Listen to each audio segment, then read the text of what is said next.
Hello दोस्तों, हमारे YouTube channel रिवायत ज़िंदगी में आपका स्वागत है। आज की कहानी है ईश्वर हैं। एक मेजर के नेतृत्व में 15 जवानों की एक टुकड़ी हिमालय के अपने रास्ते पर थी।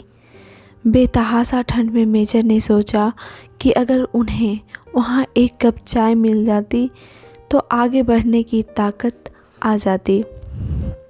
लेकिन रात का समय था, आसपास कोई बस्ती भी नहीं थी।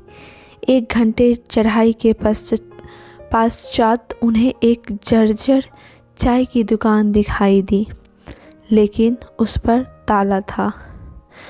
जवानों के आग्रह पर मेजर साहब दुकान का ताला तुड़वाने के लिए राजी हो गए। अंदर उन्हें चाय बनाने का सभी सामान मिल गया। जवानों ने चाय बनाई, साथ वहाँ रखे बिस्किट आदि खाकर खुद को राहत दी। मेजर साहब ने पर्स से 1000 का नोट निकाला और चीनी के डब्बे के नीचे दबाकर रख दिया तथा दुकान का शटर ठीक से बंद करवाकर आगे बढ़ गए।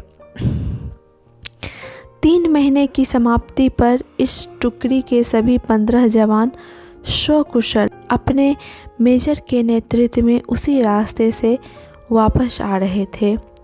रास्ते में उसी चाय की दुकान को खुला देखकर वहां विश्राम करने के लिए रुक गए।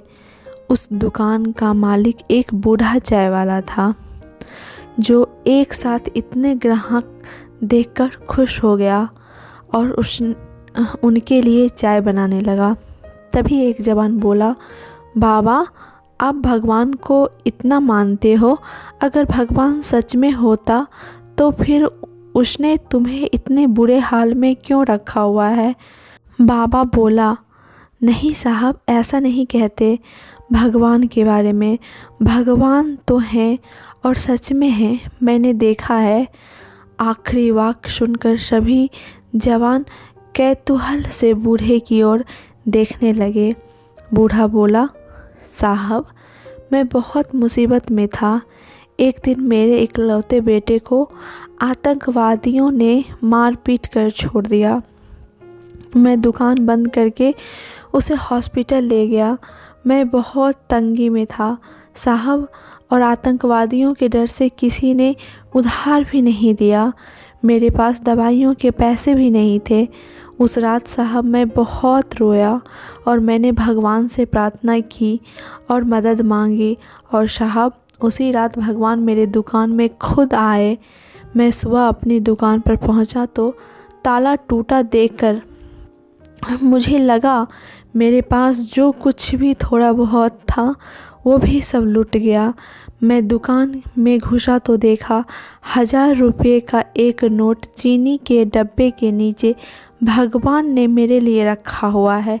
उस दिन 1000 के नोट की कीमत मेरे लिए क्या थी शायद मैं बयां ना कर पाऊँ, लेकिन भगवान हैं साहब। यह सुनकर वहाँ सन्नाटा छा गया। 15 जोड़ी आंखें मेजर की तरफ देख रही थी, जिनकी आंख में उन्हें अपने लिए स्पष्ट आदेश था, चुप रहो। मेजर साहब उठे, चाय का बिल अदा किया और बूढ़े चाय वाले को गले लगाते हुए बोला, हाँ बाबा, मैं जानता हूँ और तुम्हारी चाय भी शानदार थी। उस दिन उन सब ने पहली बार मेजर में चमकते पानी के दुर्लभ दृश्य का साक्षात्कार किया। कहानी सुनने के लिए धन्यवाद।